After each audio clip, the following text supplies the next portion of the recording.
Good evening, everybody.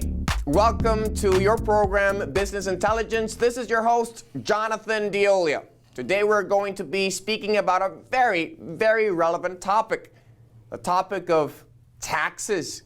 It's been said that there are two sure things in life, death and taxes, and we might as well become fully familiar with them if we are going to face them whether we like it or not. And today we're going to be talking about fair tax. You should say, is there a such thing?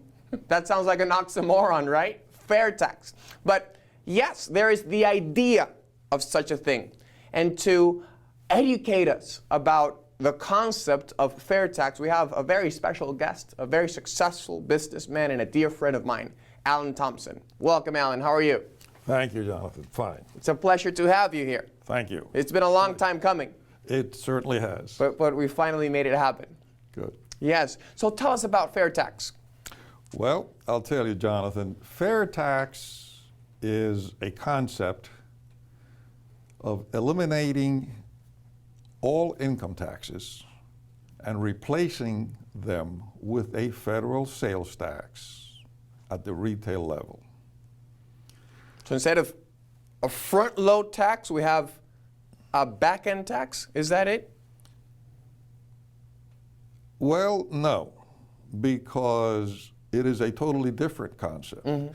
If you stop to think about it, the economy of the state of Florida is run on a sales tax. Some of the largest economies of the states in this country are run on the basis of a sales tax. Because we're taxed at three levels, at the local, state, and federal. Correct. So you're saying that fair tax, in a sense, is already an operation at the state level? If you will. Okay. You can say that. It is significant to know that legislation has been introduced in Congress, both the House and the Senate, for the last 12, 15 years. Every session, legislation has been introduced to try to get this up and in front of the public. This year, they got it to the Budget Finance Committee. I don't know what the vote was, but I think it's in committee. I see. But let me tell you what the concept of fair tax is. Again, it is the replacement of all income taxes with a federal sales tax on all new goods and services at the retail level. So that means that when you go buy a suit, a shirt, a loaf of bread, you will pay a federal sales tax. But you pay no income tax at the end of the year, or your paycheck comes to you complete. No deductions. No deductions for Social Security, no deductions for federal tax withholding. So if you make $100 a week, you get a check for $100 on Friday. You get your full paycheck. A lot of people wonder, why don't we tax business instead of taxing individuals? Well, that is an oxymoron. There is no such thing as federal business tax. There's no taxes on business. Business do not pay taxes. There are nominal taxes, but they don't pay taxes. But the effective rate of what we call corporate taxes is maybe zero, because there are so many loopholes, and business people have the opportunity to pass through the taxes onto the consumer. That's where you said half of it right. Okay. Forget the loopholes, because the loopholes are there by the law. They're legal loopholes that a smart businessman will take advantage of because it is there. It is a legal process. One thing is tax evasion, people, and another is tax avoidance. By taking advantage of the loopholes, the business person, the entrepreneur, is engaging in tax avoidance, not necessarily tax evasion. Is that correct, Alan? That's correct. One, evasion is illegal, avoidance is legal. Okay. But that does not affect, really that does not influence the fair tax. What influences the fair tax, and the point I want you to focus on, is that to a business, taxes, whatever they are a cost of doing business. So in any event, the consumer pays that tax that the business gives the government. So the business really becomes a collector and payer of the consumer's taxes. The business itself does not pay tax. It's a pass-through. It is a cost of doing business. Okay. Just like rent, just like payroll, just like insurance. How much taxes am I going to pay this year? And that is built into the business. So the consumer pays that. So if somebody's making $100,000 a year, All right. that person is probably paying 28% on taxes, give or take. Okay. Right? That's $28,000. Okay. Okay. You argue that they're paying more than that as they go and engage in buying goods and services in the economy. So maybe their tax bill at the end of the day is not 28%, but 40%. Correct. Now, if there's a fair tax in operation, won't you have a regressive tax system in place? Right now, the system that we have is quote unquote progressive. The more you make, the more you pay. A fair tax would mean that everybody, regardless of their income level, would be paying the same tax.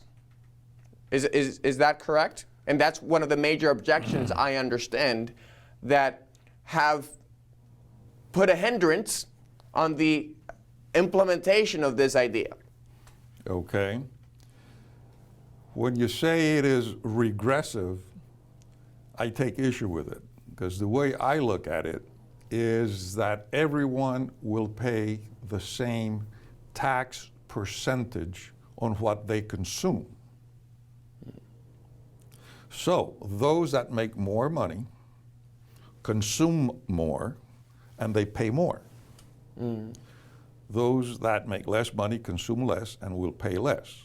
Now, part of the fair tax model is that there is a thing called a prebate. A prebate is equivalent to a check issued by the federal government back to each individual, each group, each family group, that is equivalent to the taxes, federal taxes that that group or that individual would pay for the month up to the poverty level for that group. So wife, husband, 2 children have a poverty level established by the federal government of $20-some thousand a year, whatever it is. Every month, that group will get, that family group will get a check which will pay all the federal taxes that they will consume up to that poverty level. I see. So, people who are at the poverty level will pay no federal taxes at all. People below the poverty level will get a subsidy. And then, of course, everyone above the poverty level will pay, basically get the same check and pay no taxes up to that level. Okay, So- but the manner in which the playing field would be leveled would be by virtue of a check issued by the government onto, say, low-income families, because there's no way of doing it through the businesses that offer the goods and services, because the tax is there. Correct. Right. It is like a Social Security check today. Most certainly. Now, it's called prebate because it takes place at the beginning of the fiscal year. At the beginning of the fiscal month. At the beginning of the month. Every month a check comes in. Okay. Just like a Social Security check. I see. So I see. that group, that person, that individual will receive a check, let's say on the first of the month, that will pay all the federal taxes he would consume. He would have to pay for that month up to the poverty level for I that see. group. And I imagine that there would be a number of moral hazards issues coming along with that just as we have in Social Security and Medicare and Medicaid. We just have to, build accountability structures around that. Correct. In order to, preserve the effectiveness and efficiency of the system.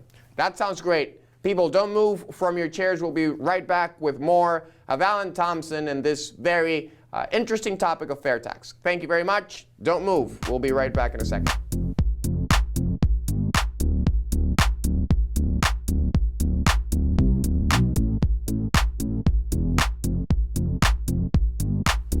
Welcome back to Business Intelligence. This is Jonathan Diolio, and we're here with Alan Thompson. Alan, we've been talking about this very controversial topic, but when we speak about it objectively, it's no longer controversial.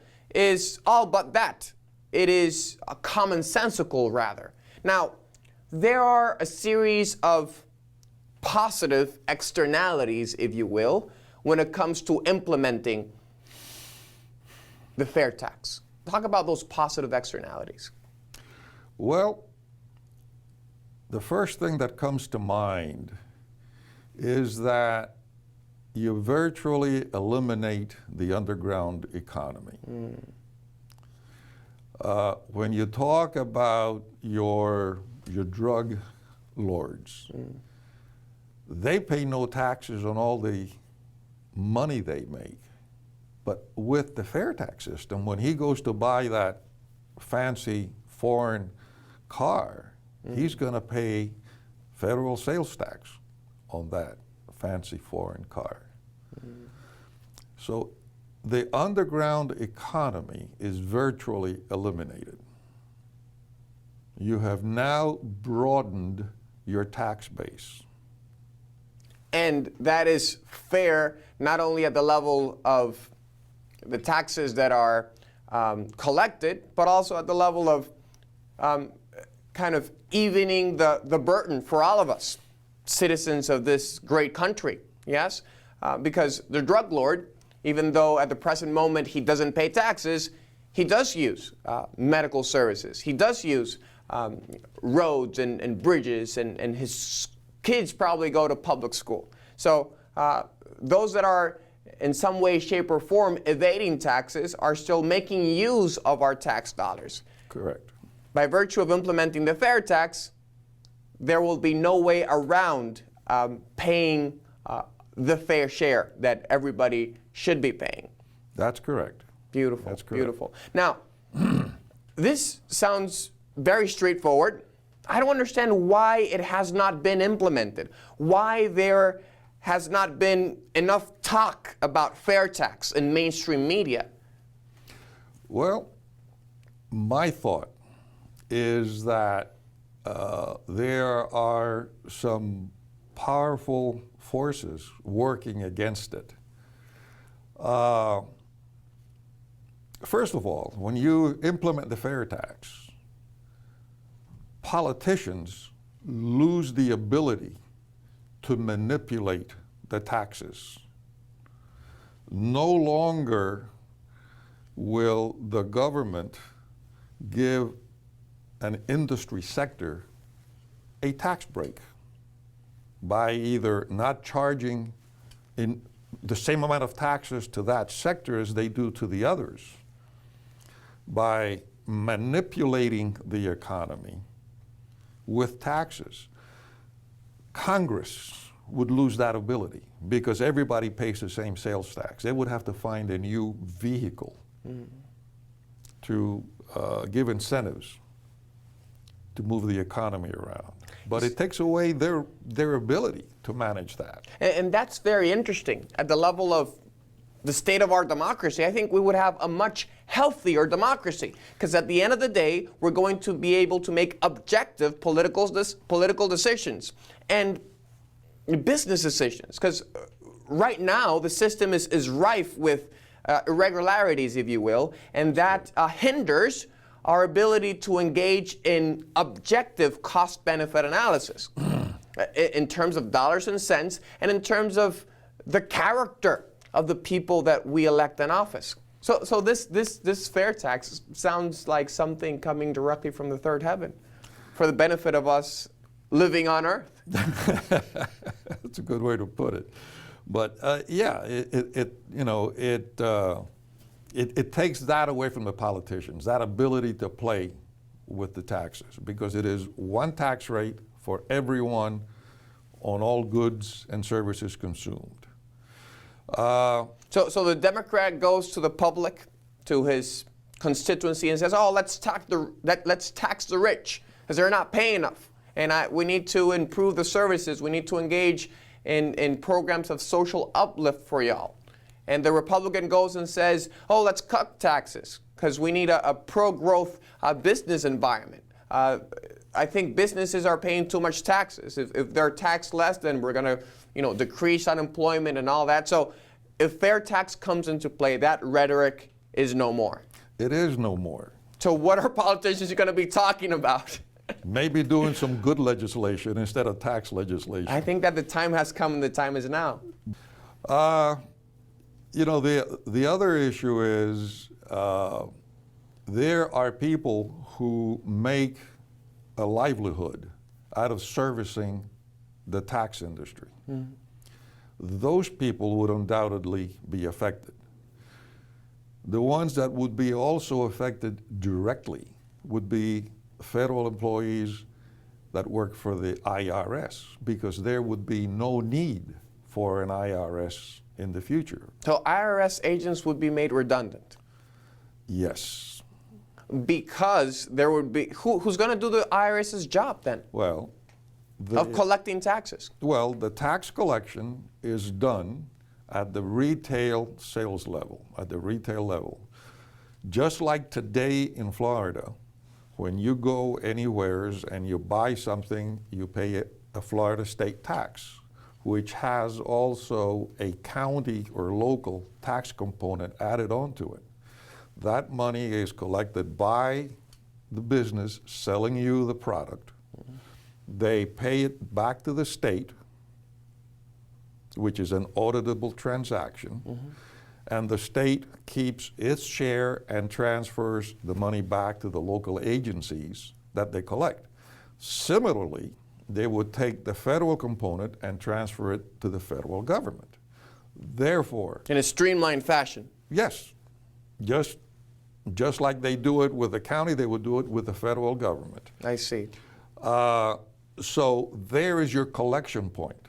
You would have to have an IRS crew to receive and monitor and audit the states are doing a good job, just like the states audit the businesses to make sure they're doing a good job and everything is kept straight.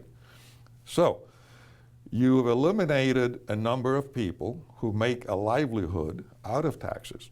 Let's talk lawyers. Let's talk accountants that deal in the tax system. Mm. So those folks would have to reorient their business in a different fashion. Towards real wealth generation. Correct. Because that, at the end of the day, does not add a lot of value or no value at all. I would argue that it erodes our GDP on an annual basis. I mean, there's the law of Pareto, 20-80 rule. 20% of what we do generates 80% of the results that we want to bring about. I think that the IRS maybe, correct me if I'm wrong, is in that 80% that only generates the 20%, or maybe erodes our capacity of creating sustainable wealth for all Americans and for all citizens of the world, for that matter. Well, hearing you speak now brings to mind the present issue with the IRS, which has been used by government mm-hmm. as a weapon against conservative groups. You know, the big scandal that is out in the street that's trying to be covered up about the IRS targeting conservative groups and really pushing them against the wall. Mm-hmm. That would be eliminated. You know, those petty politics. Those politics, those issues would also go away.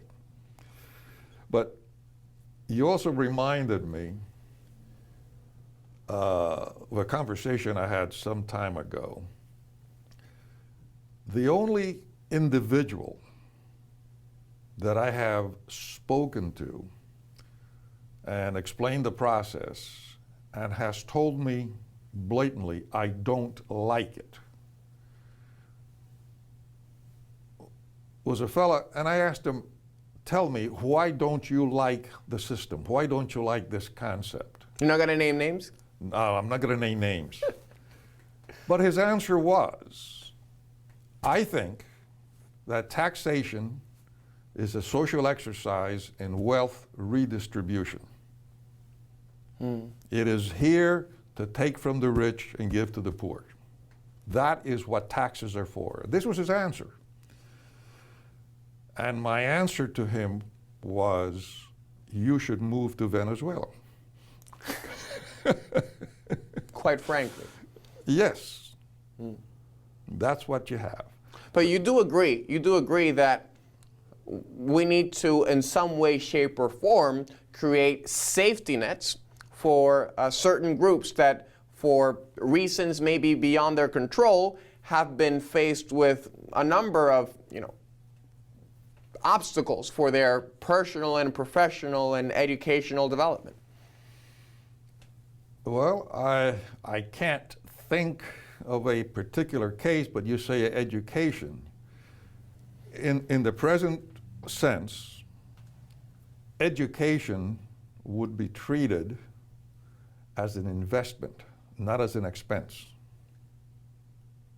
So you are given an incentive to educate, get an education. You would be paying no taxes on that.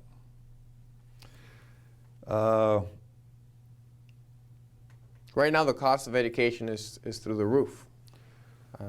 And it's impossible for certain groups to access the system. Not certain groups. I think across the board, it's impossible for, a middle-income family to send their kid to college without some kind of federal aid or taking a loan. I think there are about $3 trillion on student loans, something like that. Maybe it's not 3 trillion, maybe it's 1, but I know it's in the trillions. That's a fact. And how does fair tax come into all of this? How does it interplay with all of this? It does not. All we're focusing on is basically have a revenue even change from raising the money that the government spends. Not that it needs, because it needs very little, but the government spends a certain amount of money. It has a budget. It raises that largely through income taxes, changing that to a sales tax. The rest of the government we're not addressing. Those issues about how do you support, we're not getting into that, because we're only addressing the issue of changing the revenue stream from a tax system, an income tax system, to a sales tax system. Interesting. That's it. Yes. That's it. We're not getting into all the other politics. I see. It's truly an economic issue on how the government raises the money that it needs to spend. Alan, there's so much to talk about regarding this topic, and there's so little time. I would ask you to kind of recapitulate very quickly, and I'm sure our public, our audience, is very interested on the topic and would like to know more about it. So if, after you kind of recapitulate, if you tell us how we can get in touch with you, maybe an email address, maybe a phone number, and how can people get involved in this, you can maybe call it a movement towards tax fairness in these United States of America? Well, let me start by saying, to contact us, you should go to fairtax.org. That'll get you into the national organization, and through there you can reach the Florida Fair Tax Educational Association, and you'll get my name. It's on that website. To summarize, what we need is for you and me, the public, every one of us, to contact our legislators, both the representatives and the senators, and let them know that we are interested, that we believe in this thing. I can tell you personally that my communications with my legislators has had a very positive effect. What we need to do is to create a ground swell of interest, and then 1,000 of us or 100 of us calling our representatives at least once. Mm-hmm. That is better than me calling 100 times. Yes, most certainly. So we need a groundswell, we need a grassroots movement that will tell our legislators, look, this is interesting, I like it, I want it. In fact, I've told some of my legislators, you want my vote, you want my support, economic support, they're always looking for money. You want my economical support, you want me to give you a check for your political race, then I want you to stand up and say, okay, I'm for fair tax. Most certainly. So, as a matter of principle, I think that everybody that's watching us right now is interested in a fair tax system. Now the question that we put before you in this hour is if you are willing to go beyond interest and approaching this with a level of commitment and getting involved, because if we don't get involved, nothing's going to happen. That's correct. If we do not let the people who govern us know that we believe in this, we are interested, and they need to support it if they want our support, it's not going to go anywhere. And this is a very important time to do that. This is election year. Correct. Once people get elected, they forget about these sort of deals. But now that we have them in the ring, if you will, we should ask for these things. We should ask for some kind of orchestrated legislation, meaningful efforts towards considering this and giving this very important topic a hearing on the Senate and the House of Representatives in these United States. Alan, last words of encouragement to our public, the business community.